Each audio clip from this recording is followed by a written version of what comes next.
The Me Too movement has raised some big questions for journalists, including how precisely to describe allegations of sexual harassment and how to vet them before reporting. This week, another question came to the fore: whether identifying the woman behind an anonymous list detailing alleged sexual harassment in the media would be reasonable or reckless. Again, we should warn you, that list has a curse word in its title. Adam has more.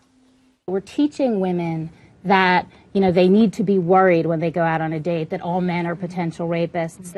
For more than 2 decades, Katie Roiphe's been exploring what she considers the downside of feminism and relishing her role as a provocateur. I do think it is a sign, a good sign, a positive sign, and a healthy sign when you write something that enrages, irritates, and appalls so many people. Which helps explain the furor following reports that Roiphe planned to out the creator of the so-called Shitty Media Men list in an upcoming story for Harper's.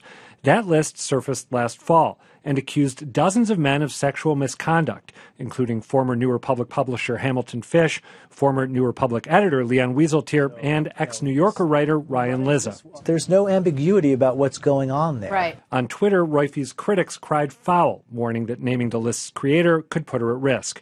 But then she named herself. In a piece for New York Magazine, Moira Donegan says she decided to go public after a query from a Harper's fact-checker.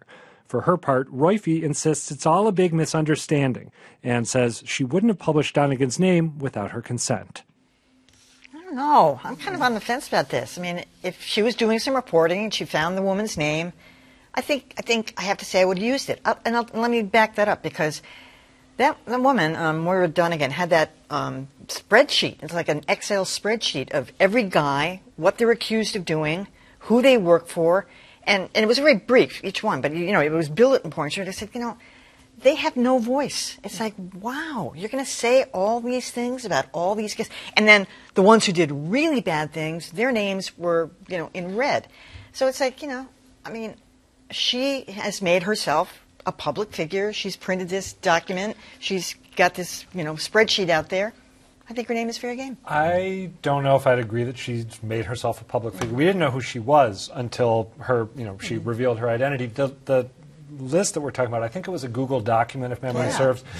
It was not a public document that she put out there. It was something that it was an open source document that she and other women working in the media could use. It had way up top, take all these things with a grain of salt. And it was passed around in private until I believe it was BuzzFeed got a hold of it and published it. So it was essentially, I think, an electronic way of women talking with themselves behind the scenes, saying, "Hey, be careful of this guy." I think the interesting question is whether there are some cases where publishing her name made sense and some cases where it didn't. In this case, she's written for the London Review of Books, I think M+1, used to work at the New Republic, but she's kind of an unknown quantity. Someone made the argument that if she had been, say, a high-ranking woman in media who, rather than taking charge and trying to change the culture where she worked, circulated this list instead, then there'd be news value that it doesn't have, since it's the woman who wrote it. Sorry, that was very long. No, well, I was going to follow up with what you said, is it was a private document. So really one of the overarching questions is, what does viral mean? And is this appropriate to have sent this all out of the space that it was supposed to be in? And whether or not it should have been published, because that's what put all of these people's names out there and to people who had no input on the list originally.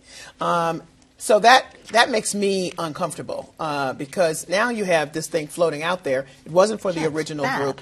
That's not okay, I don't think. In addition to being a private document, she took it down in a few hours. I would not have named her, and I believe Katie Roiphe when she says she wouldn't have named her.